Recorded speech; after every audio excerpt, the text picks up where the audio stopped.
Chers étudiants, bonjour. Dans cette vidéo, on va voir une nouvelle méthode itérative d'optimisation. C'est la méthode du descente du gradient. Précédemment, on a appris à chercher le minimum d'une fonction quadratique analytiquement. C'est-à-dire, une fonction quadratique, elle admet un minimum quand elle est convexe, elle admet un minimum global là où son gradient s'annule. Le point où son gradient s'annule, c'est un point stationnaire, bien un point critique. Et puisque la fonction, elle est convexe et quand sa haïtienne est définie positive, on a appris que c'est un minimum global. Cette méthode-là, elle est applicable quand on est à une petite dimension. Par exemple, on a appris à cette résolution analytique dans R2. Mais dès qu'on a une fonction de dimension plus importante, cette méthode-là analytique, elle devient coûteuse ou bien même inapplicable.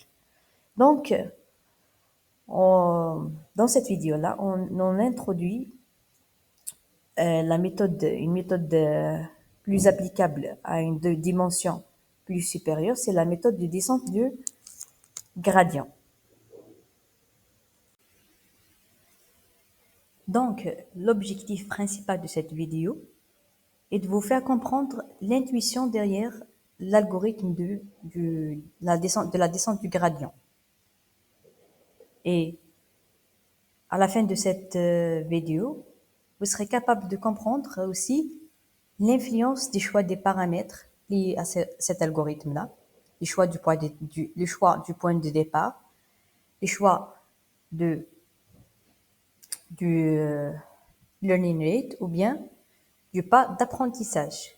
Aussi, vous serez capable de comprendre les limitations de cet algorithme-là, spécifiquement celles liées au fait que la fonction soit convexe ou concave. En cas d'une fonction concave, on peut tomber sur des minimaux locaux qui ne sont pas forcément des minimums globaux.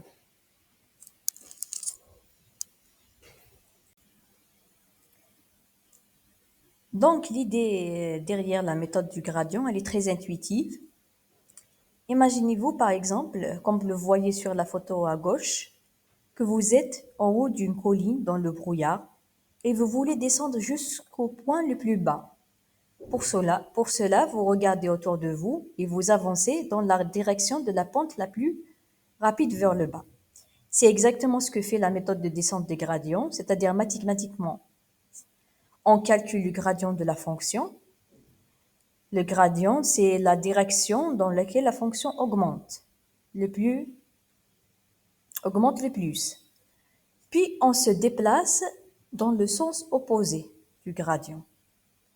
Et à chaque étape, on met à jour les paramètres de cette fonction-là pour atteindre le minimum. Quand vous voyez dans l'image à droite, on voit un paysage montagneux en 3 dimensions.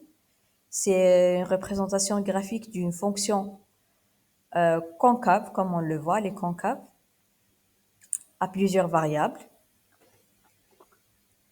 Et c'est une vallée, comme par exemple, on peut la comparer à une vallée à plusieurs pics. En haut à gauche, on voit je sais pas si c'est une chèvre ou bien une antilope, perchée sur cette colline-là. Son emplacement, on peut le considérer comme le point de départ.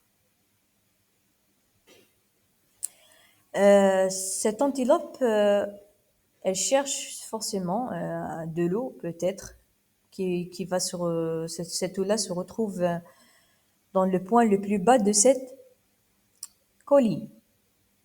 C'est-à-dire, elle doit descendre jusqu'en bas.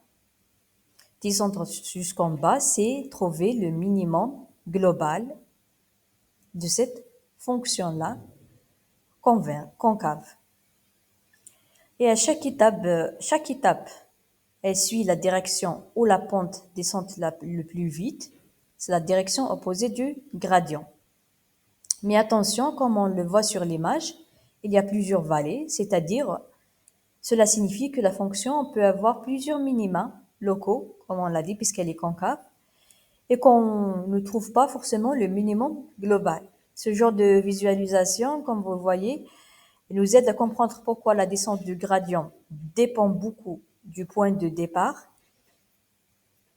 Des points de départ, par exemple, comme vous voyez, la chèvre, si elle démarre depuis l'autre sommet, elle peut atteindre directement le minimum global de cette fonction-là. Donc, cette dépendance des paramètres, on va l'expliquer brièvement.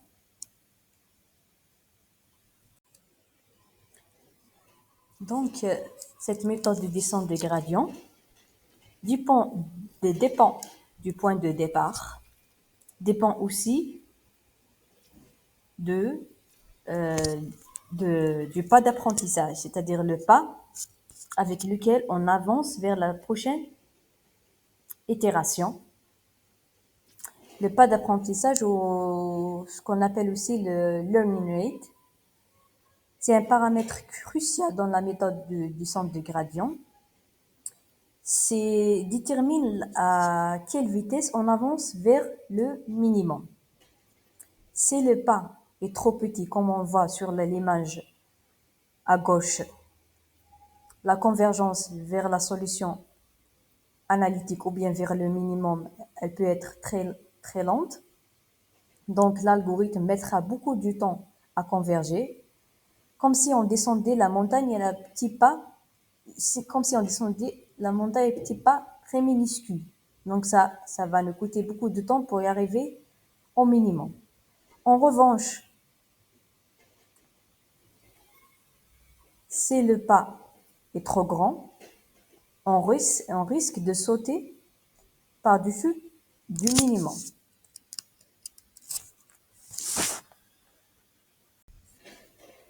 Donc, si le pas d'apprentissage est trop grand, on risque de sauter notre minimum par-dessus du minimum à chaque itération.